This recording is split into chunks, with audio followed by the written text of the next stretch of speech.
Today on Reservations Required, get a seat at one of the hottest steakhouses in Manhattan, Porterhouse, New York. See why celebrated chef Michael Lomonaco's twist on traditional steakhouse fare has patrons pouring in.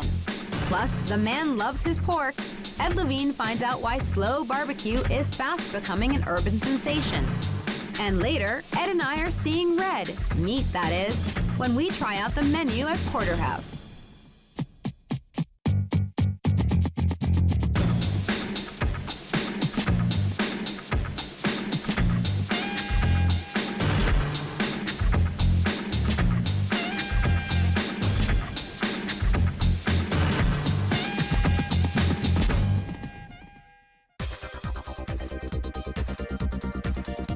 Porterhouse, New York. It's located in the Time Warner Center at Columbus Circle, and it's in pretty good company. Highly acclaimed restaurants like Masa and Per Se have made this a destination for foodies.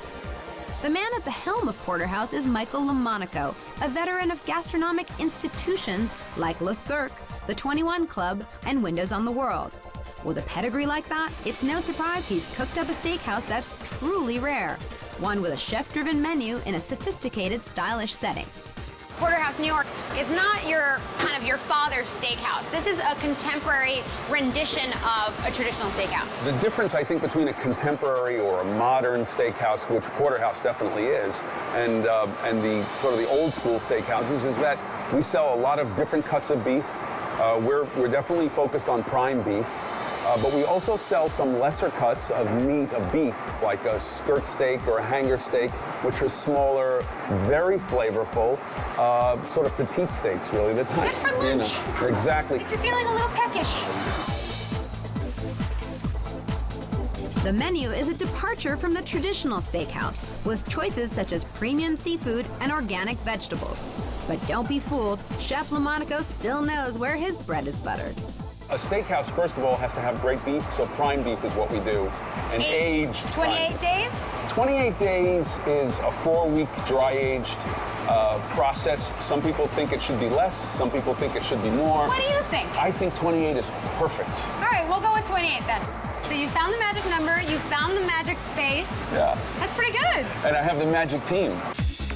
That team includes Lomonaco's chef de cuisine, Michael Ammirati, who worked with him at the legendary Windows on the World. And to run the front of the house, he brought in his general manager at Gustavino's, David Kearns.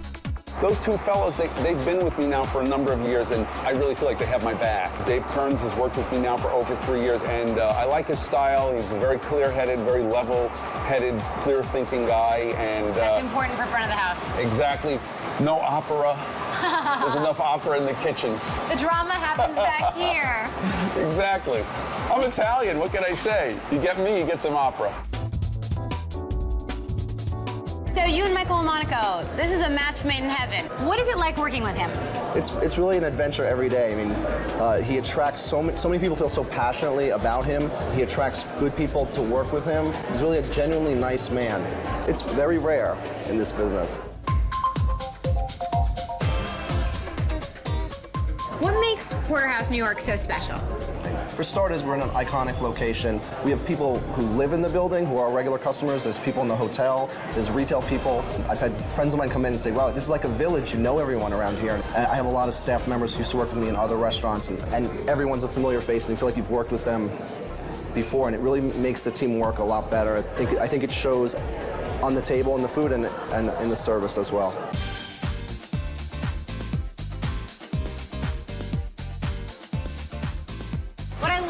The name Porterhouse is the kind of double entendre. Not only do you have the name of a very famous New York steak cut, but you also have the idea of an ale house, the Porter House. Exactly. In fact, that's where the name for the steak comes from. A Porter House was an ale house, as you called it. And first of all, that's a place of conviviality. And you could get something to drink, but it was also about getting something to eat. Porterhouse, New York, really means hospitality, a warm welcome, and great cuts of steak. You have trained with some heavyweights, Alain Sayac, Daniel Boulou, just to name a few. Chef Sayak, Danielle Boulud, the people who ran 21, Joe Baum, who was Windows on the World and created it. Those were people who really epitomized hospitality. And there's no doubt that Porterhouse, New York is really trying to emulate and be a classic New York restaurant. And taking care of the guests' every need, that's what we do. 10,000 square feet of sheer luxury with unparalleled views of Central Park should help this restaurant become a classic. What do you love about the space? It's a grand space. We have high ceilings, we have plenty of room. It has a big, bustling, open feel to it. That being said, we didn't want it to be overwhelming to the guests, so by design, we tried to break the restaurant down into smaller areas. Also, what we call the deck, which is the raised area overlooking Central Park. Almost every table has a skyline view, which is nice. What do you see for the future of Porterhouse, New York, if you were going to look in your crystal ball? We've just scratched the surface of the dining public's interest in this type of steakhouse, which is really a more modern version. It's a little more polished. I think it's more friendly to all types of people. It's not a male bastion like some of the other steakhouses. I'd like to become one of those classic New York steakhouses that people go to for 20 years. So you're going to grow old with Michael Lomonaco. I feel I've already grown old with Michael Lomonaco. All right, no. I'm going to lose my job on that one. That's funny.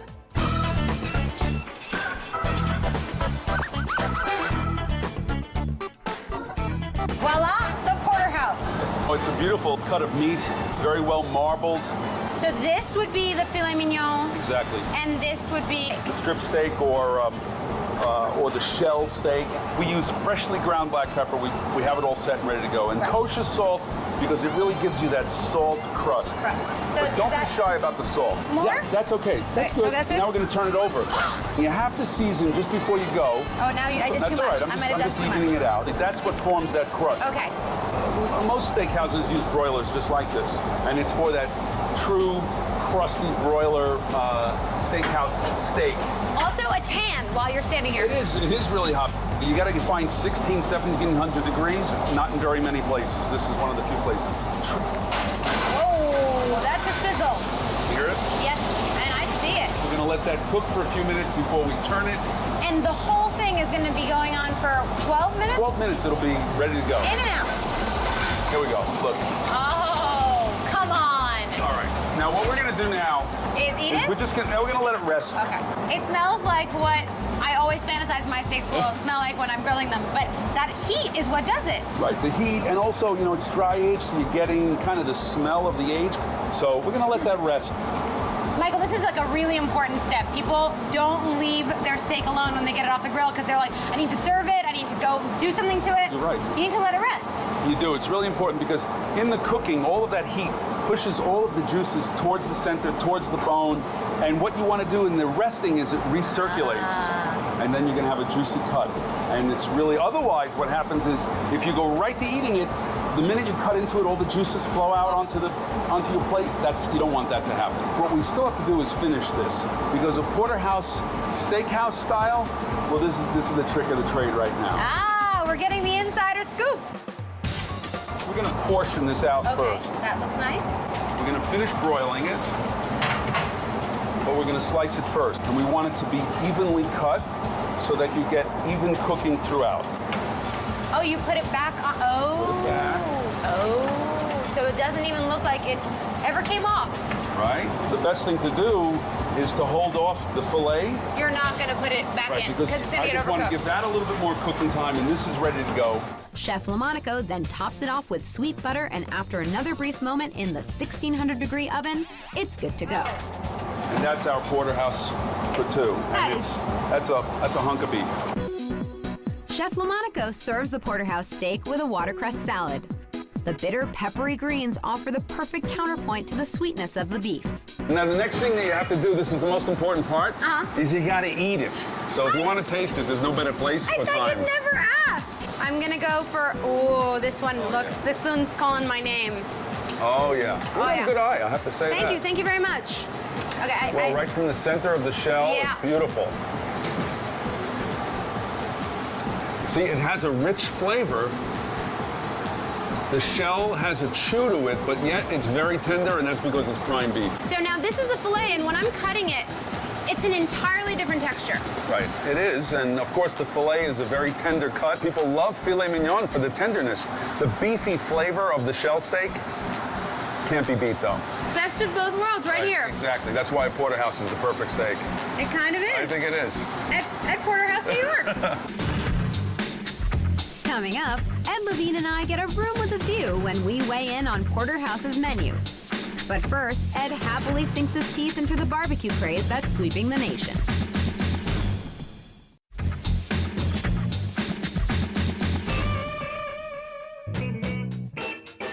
Once considered strictly a regional specialty, barbecue now has the whole country all fired up.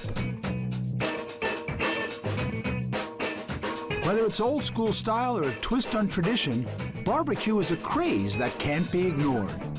Celebrated restaurateur Danny Meyer ignited the trend above the Mason-Dixon line with his upscale urban barbecue joint, Blue Smoke. Chefs are even abandoning fancy pants restaurants to jump on the chuck wagon. Once the master of French food at Le Cirque and Daniel, Adam Perry Lang has turned his talents to the pit at Daisy Mays. Why do you think barbecue's become such a big deal, not just in New York, but all over the country? People have really just gravitated to the concept. Barbecue is such an intensely personal thing because up until the modern day kitchen with the center islands, which really is a new phenomenon in American culture, the gathering place was typically around the barbecue where people would come up with their plates and get things off the grill. And your grandfather was there, your grandmother was there, your cousins was there. This is this is warm feelings. And it's also the only cuisine that we can really claim as our own. What is transferable from classic French training in the kitchen to barbecue? Well, everything. I think that people get hung up in classic French cuisine on the expense of the ingredients. In reality, it's not so much as that as it is respect for the ingredients as well as respect for the process. I try to imagine or try to do something that if those people back in the 1800s had availability of sriracha, a Thai chili paste, instead of just cayenne, they would use that because it was available. I'm going to take what we have in terms of our pantry and I'm going to apply it to this real tried, true, tested technique.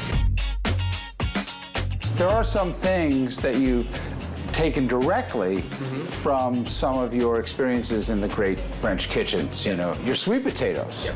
The sweet potatoes for me is actually an adaptation from a recipe that I learned and I did at Le Cirque and actually at Daniel.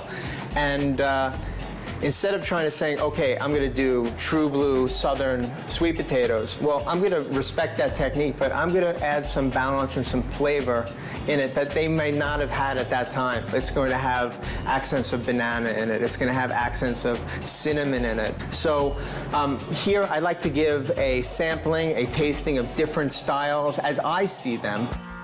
While Daisy Mays may not be your typical down-home barbecue, at Hill Country it's all about a true blue Texas experience. So much so that they even cloned Texas barbecue mecca Croy's Market and put champion pitmaster Robbie Richter in charge. So Robbie, tell us about Hill Country. I don't feel like I'm in New York City. Well, Hill Country is a restaurant that is honoring the Texas barbecue traditions. Barbecue restaurants in Texas derive from butcher shops. Mark Lausman, our founder, he has roots that go back 4 generations in Hill Country, Lockhart, Texas.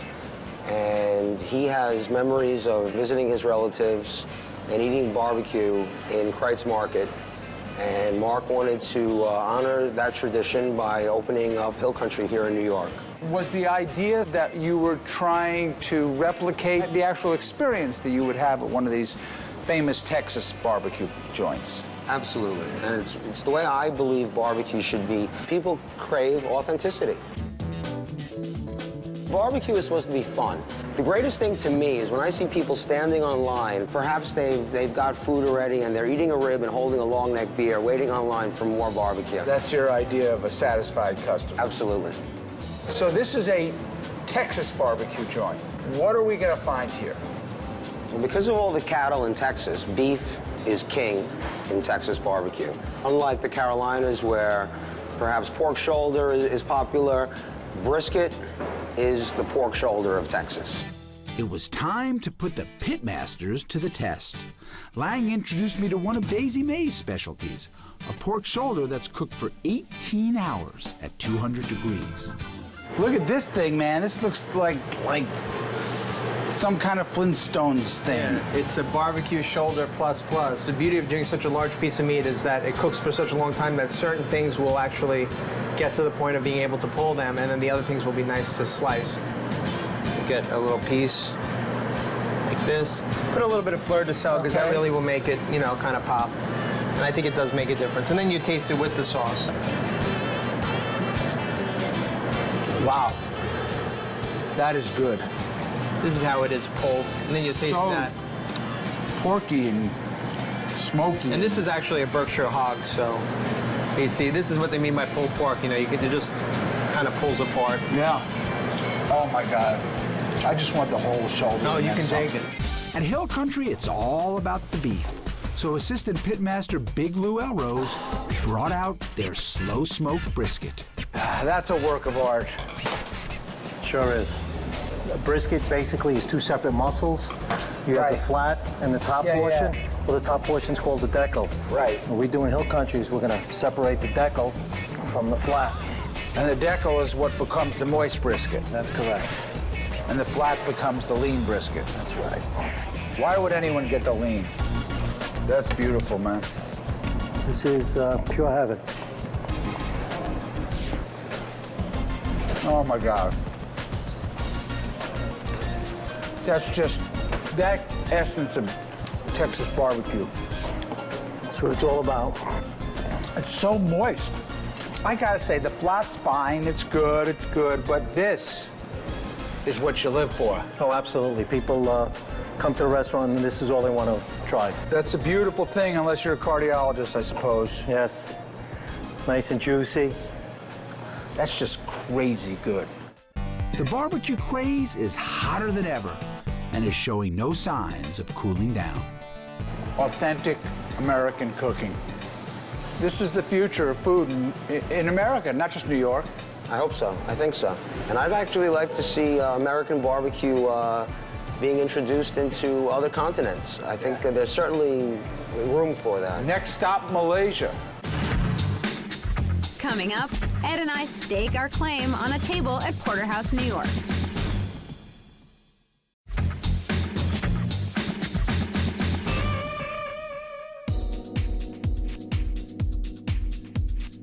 Welcome back to Reservations Required and Smokin' Hot Porterhouse, New York, where classic steakhouse meets new American cuisine. Ed Levine is joining me to sample chef-owner Michael Lomonaco's take on the modern steakhouse. Ed, we're at Porterhouse, New York. Can you think of a better place to have dinner than New York City, a steakhouse by Central Park? I know, with a view, a steakhouse with a view, with a chef who knows how to cook. It's an intriguing combination because we associate steakhouses not with chefs. You think of a place where they're gonna make great meat, but really the focus is not on the nuance of the food. It's just about how well that meat is aged and how well it's gonna be cooked. Right. Have you come to some decision? It's a big menu. I know it's kind of. We're paralyzed. No, I don't know if it's paralyzing, but I think it's nice to give people choice and to have a reason to come back. So that's. It's true. There's like 15 entrees on here, 15 appetizers. One of the things that happens is it's a very convivial atmosphere, and when you have a table of 8, 9, 10, 12 people, it is kind of nice when everyone gets a chance to order something different. So I hope that you're going to do that. I know that you're gonna have something exceptionally beefy. Of course. And I'm curious about the seafood because actually the salmon looks really good, but I'm gonna go crazy. I'm gonna go somewhere completely different. The Colorado lamb T-bone. Oh, good. We pride ourselves on the American lamb because they're really meaty chops and they have great flavor. And you know, I'm very partial to the Colorado lamb. I'm going to see your lamb T-bone, and I'm going to raise you a bone-in ribeye. Oh, now we've got a There's a riot going This is on a here. battle. This is a battle. This is a smackdown. I'm taking you down, Ed Levine.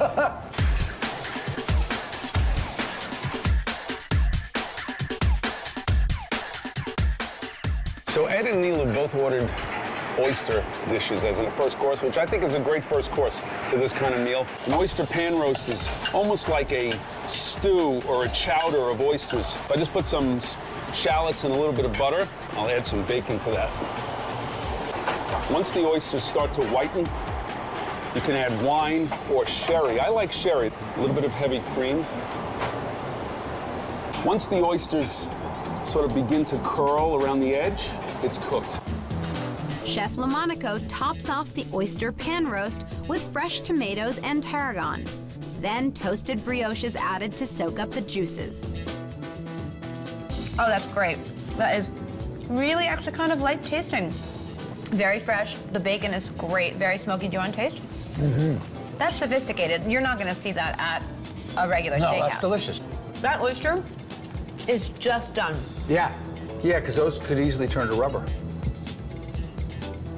It's like the ocean with cream and bacon. It's Well good. put. Ed went for a completely different kind of oyster. Corn fried with ancho chili and jalapeno pickles. A pile of oysters, man. Life is good. Look at the cornmeal crust on those. Look at those. A lot of nooks and crannies in this fried oyster. I like that. Oh, I hear that crunching. That's like movie effects crunch. These are very mild. I love these, man. These are really good. Aren't these good? So crunchy, Yeah. but not overdone on the inside. Yeah. It's hard to do. And super cornmealy, Yeah. right? I like these. I mean, that could be a meal.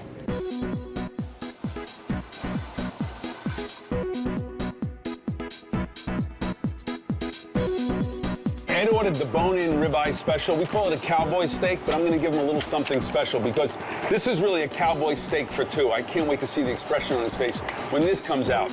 I just season it up with salt and pepper, but I also use a dry rub. The herb rub gives it a good smoky flavor, and I only put the salt just at the moment that I'm about to cook it. You know, you don't want salt to sit on the meat for too long a period. It'll really dry out the meat. The ribeye steak is then cooked 3 ways. First it's grilled, then it's broiled, and for the finale, it does a little time in the oven. Yabba dabba doo. Look at this, man. This is crazy. This is serious stuff. Yeah, I mean, this has to be like steak for two. I'm going to give you this. This is how much I like you. I'm this a giving you the special- first piece of the spinalis dorsum that I put on my fork. Why does it sound so gross when you say that? I know it's just a technical term. It's the edge of the ribeye. It has its own texture. You're gonna like it. I'm telling you, man, you'll know some things. I know some things. I know some things about char. I know some things about fat. I know some things about marbling. Yeah. That's a good bit. That's a good bite. You do like me. Yeah, I do. I mean, I don't share my spinalis dorsum with just anybody. There's nothing like dry aged beef. They age it 28 days, which is the 28 magic number. days is good. Well, you know, I could even go 35, 42, but for most people, I think chefs are afraid to go beyond 28 because it starts to get really gamey. Well, we were talking in the kitchen about the fact that people come in here and order their meat the way their mom cooked it, which is like cardboard. I mean, like overcooked. That's an indictable offense. He said he doesn't do anything about it. Isn't that sweet? I would just come out and stab them. Look at those Look lamb at my chops. beautiful lamb chops. It actually looks kind of small compared to yours because yours is brontosaurus size. Those are dainty. This lamb is not too lamby, but just lamby enough. I mean, you don't want lamb to taste like lamb. This whole Right. thing about a lamb shouldn't taste too lamby. But you know, people get afraid of lamb. I think I people know. have theories about lamb being way too lamby. I don't even understand that. Tender, really, really flavorful. Very clean tasting, but it has a lamb flavor. Yeah. I love that lamb. Beef may be the specialty of the house, but Chef Lomonaco takes pride in his sides as well. You know how sometimes side dishes are afterthoughts in steakhouses? All the time. You have to appreciate how much care went into these. And he's not trying to reinvent the wheel. He's just trying to make the best version of green spinach Best you can wheel have. there is. I have to say that bacon really does add something to cream spinach. Wow. That's good, right? That is decadent.